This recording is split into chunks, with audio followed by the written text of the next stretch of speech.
We're only 1,000 subscribers away from unlocking a secret reward. Be the reason it happens faster. My brother looked me straight in the eye, laughed, and said the words that changed everything between us. No one cares about your Navy career. He said it at our father's birthday dinner, in front of everyone. He said it like it was nothing. Like 20 years of my life meant nothing. What he didn't know was that 3 days later, I would walk into a room full of 200 of the toughest warriors in the country, and every single one of them would stand up for me. This is the story of how one sentence, spoken out of jealousy, led to a moment my brother will never forget. Stay with me till the end, because what happened in that hall changed not just his life, but everything he thought he understood about his own sister. My name is Sarah. For 22 years, I served in the United States Navy. I joined right after college, when most of my friends were starting office jobs, getting married, building normal lives. I chose something different. I chose the ocean, the uniform, the discipline. My family never really understood that choice. My mother worried every single day I was deployed. My father was proud, but quiet about it. And my brother, Daniel, for years younger than me, always acted like my career was some kind of phase. A detour from real life. Daniel became a businessman. Successful, loud, always talking about his deals, his money, his big house. Every family dinner turned into a stage. And every time I tried to share something about my work, he would change the subject or worse, make a joke about it. Still playing sailor, Sarah? He would say, laughing, while our parents smiled awkwardly and said nothing.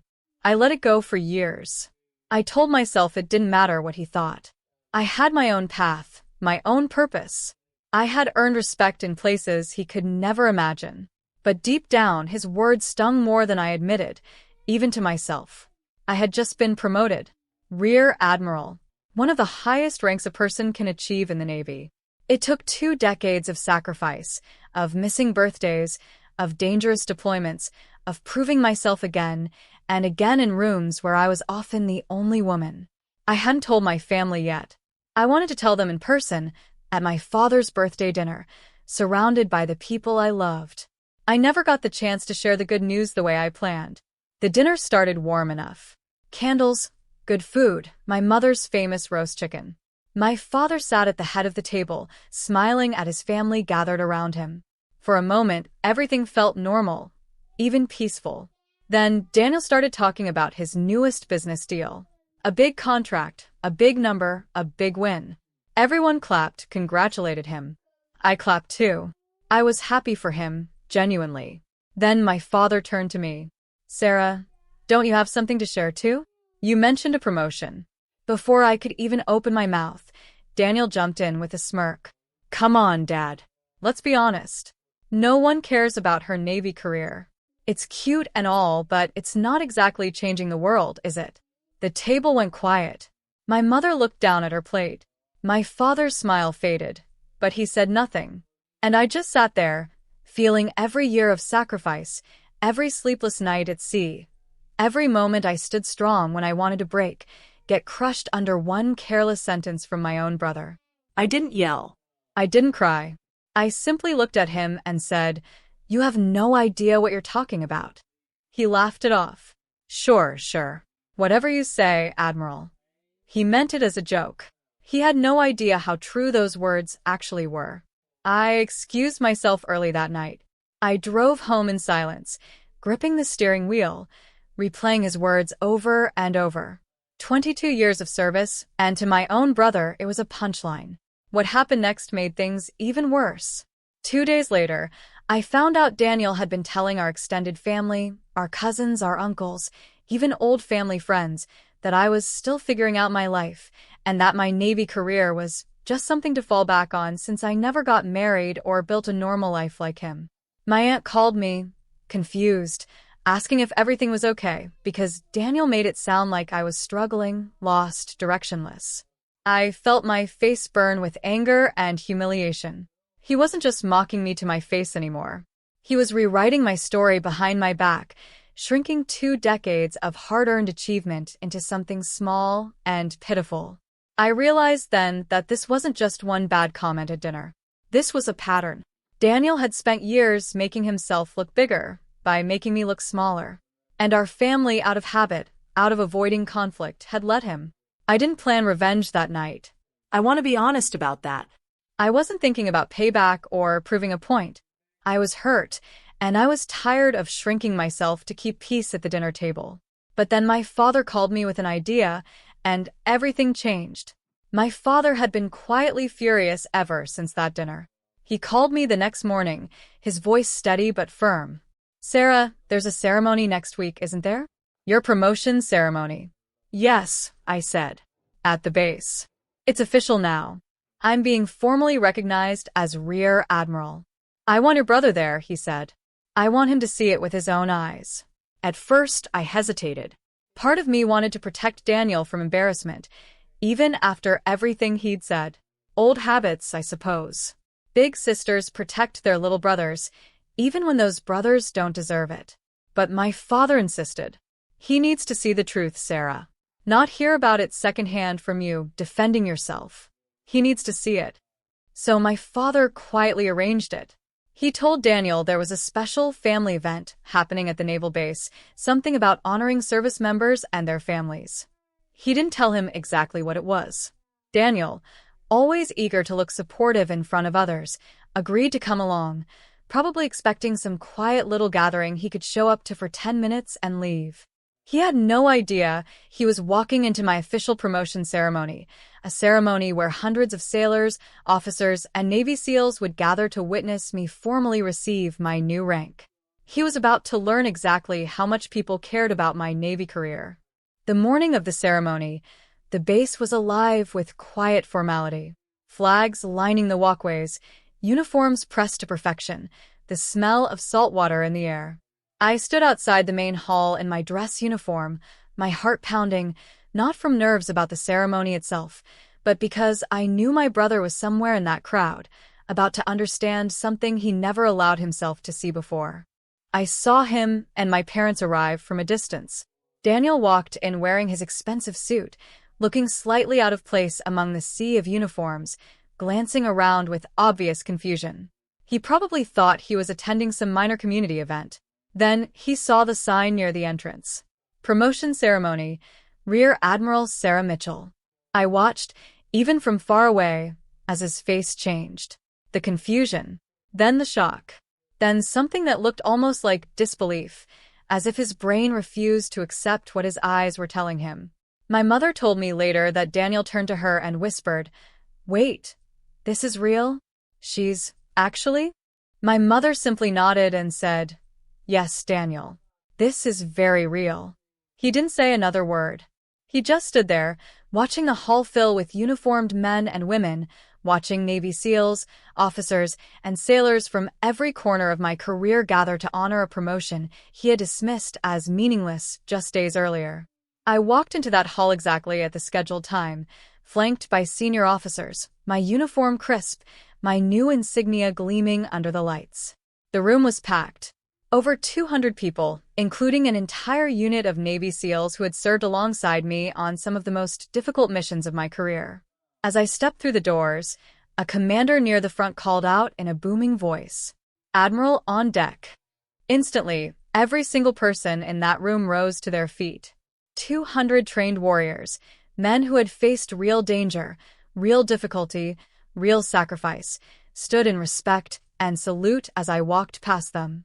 The sound of that many people standing at once, the shuffle of chairs, the sharp, unified motion, filled the entire hall. The room went completely silent, except for the steady rhythm of my footsteps on the polished floor. I didn't look for Daniel in that moment. I didn't need to.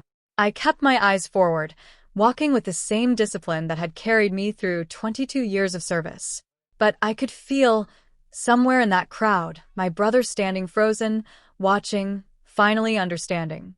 Later, my father told me exactly what Daniel's face looked like in that moment.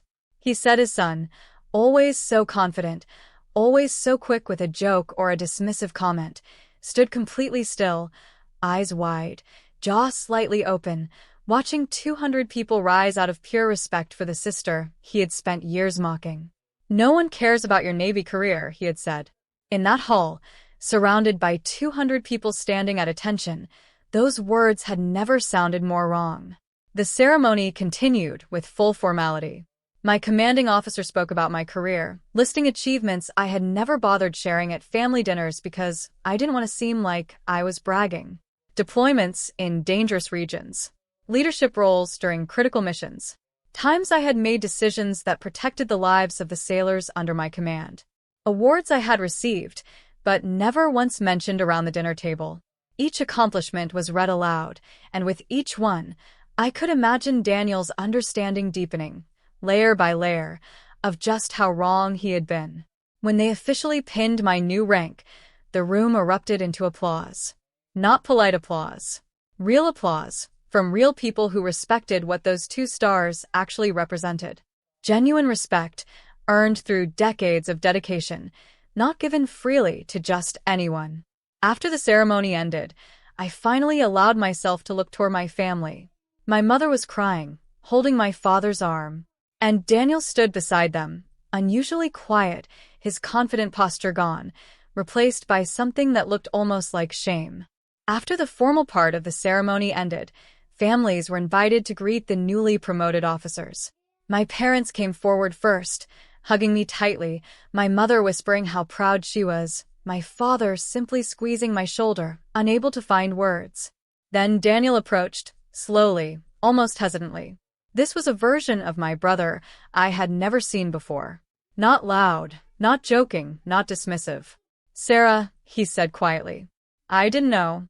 I knew you were in the Navy, but I never understood any of this." I looked at him for a long moment before responding. "That's exactly the problem, Daniel. You never asked. You never wanted to know. You just decided my life didn't matter as much as yours, and you never gave yourself the chance to be wrong." He looked down, genuinely uncomfortable, perhaps for the first time in his adult life. "I'm sorry," he said. "I really am." I didn't need him to grovel. I didn't want revenge built on humiliation. I simply wanted the truth to be seen, clearly, without excuses. "I don't need an apology built on guilt because you got caught being wrong," I told him. "I need you to actually understand what respect means, not just for me, but for anyone whose life looks different from yours." In the weeks that followed, something shifted in my relationship with Daniel. He didn't become a completely different person overnight, but he started asking questions. Real questions about my deployments, my responsibilities, the challenges I had faced as a woman rising through military ranks. For the first time in our adult lives, he actually listened. At a family dinner a month later, he brought up my career himself, without being asked, telling our extended family with genuine pride about his sister, the Rear Admiral. I watched him say those words, and I realized this was the real revenge. Not humiliation. Not payback. Just truth, finally acknowledged. I never wanted my brother to feel destroyed by that day at the ceremony. I wanted him to understand what he had been dismissing for years. And in the end, he did. Looking back now, I understand that Daniel's comment came from his own insecurities, his own need to feel important by comparing his success to mine. It wasn't really about me at all. It was about him trying to feel bigger by making others feel smaller. But I also learned something important about myself that day. I had spent years staying quiet, letting comments slide, avoiding conflict to keep family peace. That silence had cost me a piece of my own confidence, a piece of my own pride in what I had built. The ceremony didn't just change how Daniel saw me. It reminded me of something I had let myself forget, standing among 200 people who respected me deeply for what I had given, sacrificed, and achieved. My career was never something small or forgettable. It was something built through years of unwavering commitment. If there's one lesson from this story, it's this: never assume you understand someone's life just because it looks different from yours. My brother judged my career as meaningless simply because he didn't take the time to understand it. And in doing so, he almost lost the chance to truly know and respect his own sister. Sometimes the people closest to us are the ones who see us the least clearly, not because they don't care, but because they never bother to look past their own assumptions. And if you ever find yourself being dismissed, doubted, or diminished by someone who should know better, remember this: you don't need to prove your worth through anger or revenge. Sometimes, the truth simply needs a moment to stand on its own. And when it does, It speaks louder than any argument ever could. 200 people stood up that day, not for a title, not for a rank, but for 22 years of quiet, unwavering dedication. And in that single moment, my brother finally understood what he had been too blind to see all along.